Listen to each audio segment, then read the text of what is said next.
The emergency transmission from Research Station Epsilon 9 came through garbled and filled with static, but Ambassador Krell of the Galactic Union could make out enough to know something had gone terribly wrong. Unknown pathogen, spreading rapidly, evacuation protocols failing, need immediate.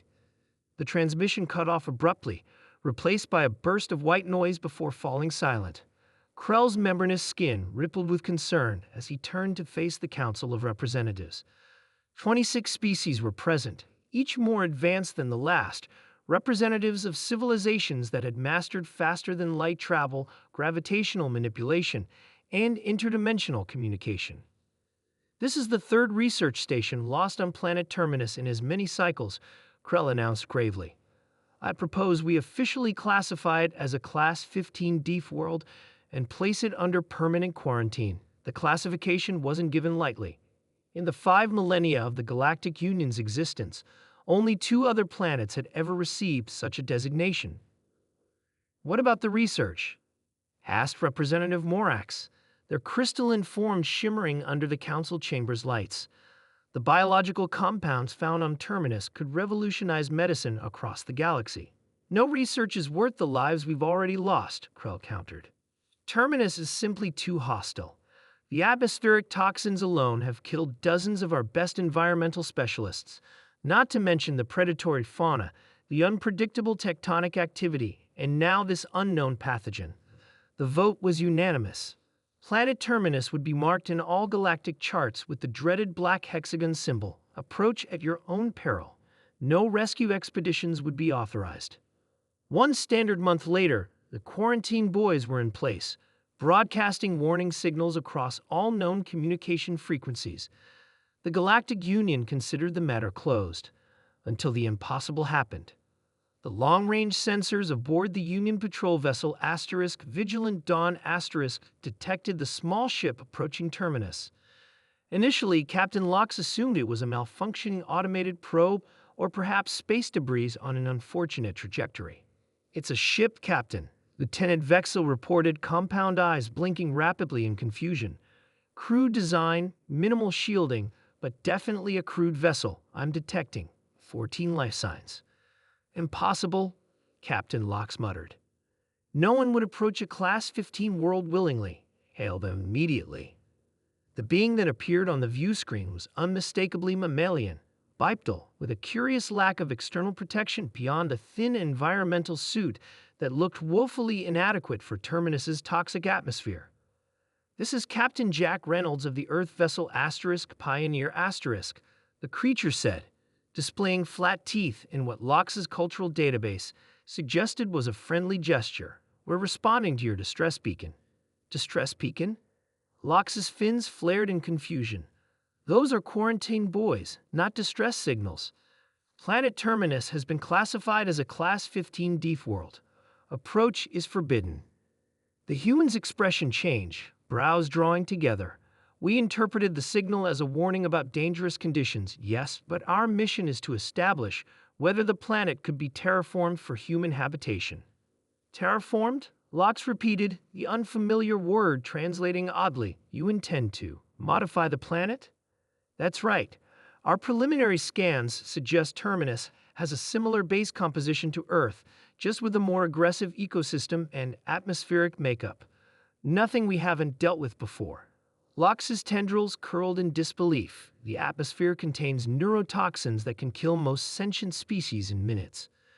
"We've developed filtration systems," Reynolds replied casually, "and our team includes specialists in extreme environment adaptation.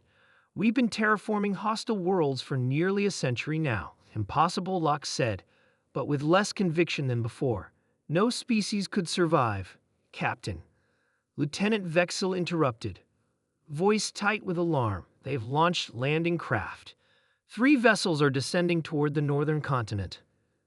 Dr. Ellie Martinez stepped out of the lander, the weight of her environmental suit familiar after years of first contact planetfalls. The sun of Terminus, or Nova Terra as the colonization committee had renamed it, shone through swirling copper-colored clouds, casting otherworldly light across a landscape that resembled Earth's Jurassic period on steroids. "Atmosphere readings?" she asked over the comlink. Nitrogen-oxygen base, but heavy contamination with sulfur compounds and airborne fungal spores, replied Dr. Patel, studying his instruments. Nothing our filters can't handle for now. Long term, we'd need to introduce modified algae to begin atmospheric cleansing. Ellie nodded, taking a cautious step forward. The ground was spongy beneath her boots, covered in a moss-like vegetation that glowed faintly. "What about the Union research stations?" asked Miguel, their security specialist, pulse rifle held casually but ready. "Any sign of survivors?" "Negative," Dr. Patel replied, "but I'm picking up structural remains about 2 kilometers east." The team moved cautiously through the alien landscape. Colossal tree-like organisms towered overhead, their bark secreting a luminous fluid that dripped to the forest floor. Insectoid creatures the size of small birds buzzed around the humans, but seemed more curious than hostile. The Union species evolved in much more stable environments, Ellie observed, pausing to collect a sample of the glowing moss. Earth was no picnic for the first few billion years. We're descendants of the organisms that survived 5 mass extinction events. Miguel chuckled. Plus, we're too stubborn to know when to quit. The first sign of trouble came when the ground trembled beneath them. Not an earthquake, something moving. "Hold position," Miguel ordered, raising his weapon as a section of what they'd thought was solid ground heaved upward, revealing a massive arthropod with dozens of segments, each the size of a small car. The creature reared up, sensing the intruders, mandibles clacking in what might have been threat or greeting. Any Galactic Union scientist would have retreated immediately. Miguel simply adjusted his stance. "Fascinating," Dr. Pavel murmured, already taking readings. "Its exoskeleton contains trace elements of magnetite. It must navigate using the planet's magnetic field." The creature lunged forward with surprising speed. Miguel fired once, a targeted shot that struck a seemingly random spot between 2 segments. The creature immediately collapsed, limbs twitching. "How did you know its neurological weak point?" Ellie asked, impressed. Miguel shrugged. "Similar morphology to Gamma Proxima's tunnel worms. Earth's horseshoe crabs have comparable nervous system structure. Just made an educated guess." They continued toward the remains of the research station, cataloging dangers and opportunities with equal enthusiasm. By sunset, they had encountered 14 distinct predator species, 3 types of toxic flora, and what appeared to be a colony of semi-sentient fungal organisms. The team suffered one minor injury. A technician's suit was breached by an airborne spine, requiring immediate treatment for the toxin, but they considered it a successful first day. 6 months later, Captain Locks found himself orbiting Terminus again, this time as part of an official Galactic Union delegation. Below, the first human settlement gleamed against the alien landscape. Environmental domes, connected by covered walkways, atmosphere processors already beginning to reduce toxin levels in the surrounding area. "I still don't understand," he admitted to Captain Reynolds as they observed from the view screen. "Why would anyone choose to live on a world that actively tries to kill them?" Reynolds smiled. "That's just it, Captain. Where you see insurmountable danger, we see challenge.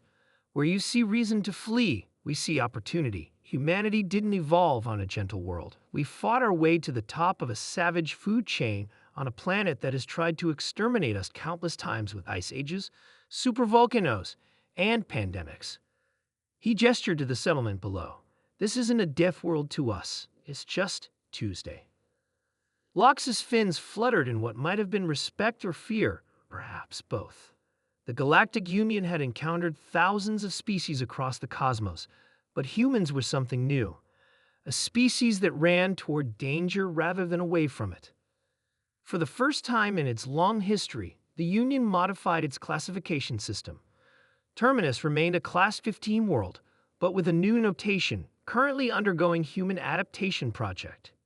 The galaxy would never be the same.